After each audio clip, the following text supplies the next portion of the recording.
Good morning, guys. Welcome to the Liverpool FC Journal. I'm Owen James. This is your Liverpool news update. It is the 9th of December. Liverpool coming off the back of a 0-0 draw against Arsenal at the Emirates last night. And I think, look, there's a lot of talking points out of last night's game. A lot of positives to take from last night's game as well. Lots of things to go through this morning, and it'd be interesting to get your opinions and your thoughts on it. Look, I think it was a vastly improved display, especially second half. The players showed a lot more fight, determination and resilience, something that Dominic Szoboszlai referred to post-game. I think overall, Liverpool were perhaps unlucky to come away with only 1 point. I think, look, Arsenal, yes, created perhaps the better opportunities, but there was moments in that game where I think Liverpool could have easily got something. And I think, look, as it headed towards that 91st, 92nd minute, my prediction that I'd gone through all week of a 0-0 to 90 minutes and then us to score in stoppage time from a set piece was looking even better. I think I would have kicked myself, though, having put no money on it. But look, one thing I'm going to say is Arsenal are just not a good team. They are genuinely a poor side. It's like watching Tony Pulis' Stoke City. I mean, it really is. I mean, Lego head. I mean, honestly, he is Tony Pulis, or Antonio Pulis Mark II. And a very classless individual as well, as are most Arsenal fans and most of their players as well. Classless, deluded. I mean, honestly, please, somebody stop them winning the title. I genuinely would rather see Manchester City. I'd even rather see Manchester United win the league than them, honestly. And that's how bad it is. They're such an awful team, and their fans are so just awful fans. Just genuinely listening to some of the post-match from their fans. And you've even got people, Arsenal fans, defending Gabriel Martinelli this morning. I mean, absolute dickheads, that absolute morons. They really genuinely are. Like I said, lots to talk about coming out of that game. And interesting to get your thoughts and opinions. Obviously, please drop me a comment. Obviously, drop a sub and a like on the video as well. Help us to keep going and growing here at Liverpool FC Journal. Right, let's deal with a couple of things. First of all, I thought, first off, look, we had that chance from Conor Bradley that hits the bar, which had that gone in, would have been great, wouldn't it? The Frimpong incident, I don't think is a penalty. I think I've seen him give them, but it would have been a very harsh one. We'll talk about the Wirtz one in a minute. I think second half was vastly improved. Whatever Arne Slot said to the boys at half time really did work. It was a hell of a lot better. We controlled the game. We played well. We controlled possession. And, I think, to consider they were at home, Arteta parked the bus effectively in that second half. He's scared of Liverpool. He really is scared of Liverpool. Has a real inferiority complex when it comes to Liverpool. I think it's embarrassing that team might win the league under that manager. It really does show that this season is not a strong one at all. Dominic Szoboszlai spoke post-match about the game. He talked about that being a step forward on recent weeks, and I think he was correct. I think it was.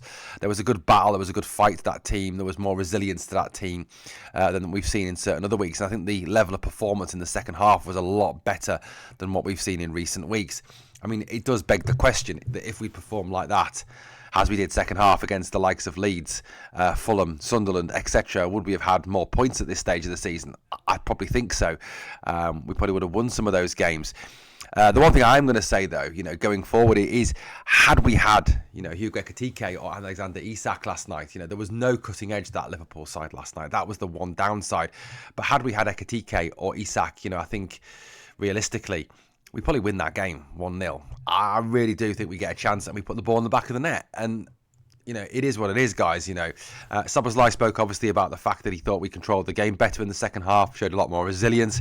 He also joked about his shooting ability as well, basically saying that he needed to work on that and work on his free kicks as well. He did have that one, obviously, that hit the roof of the net in the I think it was in the second half. But I thought, I agree with Dom. It was a vastly improved performance by the boys.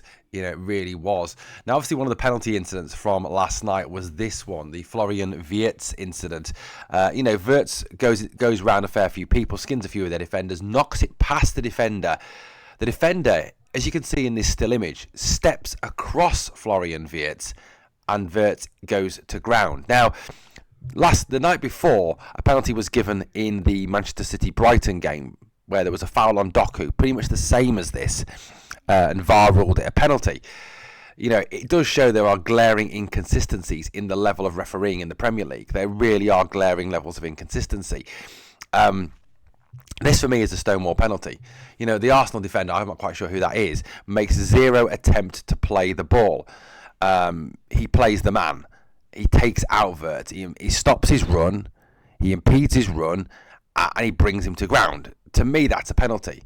And had that happened at the other end, had that happened, from the incident, if that had been an Arsenal player going into the box and one of our defenders bringing him down, you never would have heard the end of it. You'd hear PGML title, PGML favouring Liverpool, etc., etc. Well, last night, Arsenal, the referee was definitely on your side, and there was much more favoured decisions that went in favour of Arsenal, and that to me is a Stonewall penalty. Like I said, the player takes Wirtz out. Now, the other talking point obviously came from the Connor Bradley injury, which obviously in itself is a concern. I mean, look, Connor is a great player, is a very, very good footballer. But my worry is that the guy just cannot stay fit. He cannot stay fit.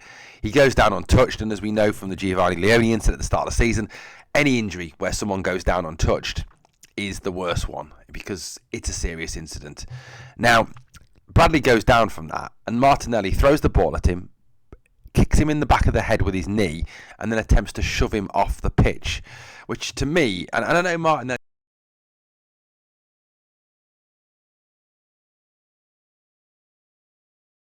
didn't understand the severity of the injury, and I get that, but that was classless. That was classless from 100% classless from Martinelli, and he should have been sent off. He should have been sent off for that incident. 100% for that incident. For me, he should have gone. He should have gone for that incident. It was disgusting. Absolute disgrace, and it should have been a red card. And Arteta defending in post-game was just disgusting.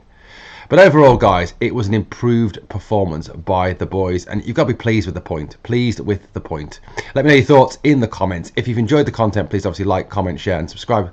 Apologies for the microphone difficulties. I don't know what's wrong with this microphone. I need to get a new one. Thanks for watching. I'll catch you on the next one.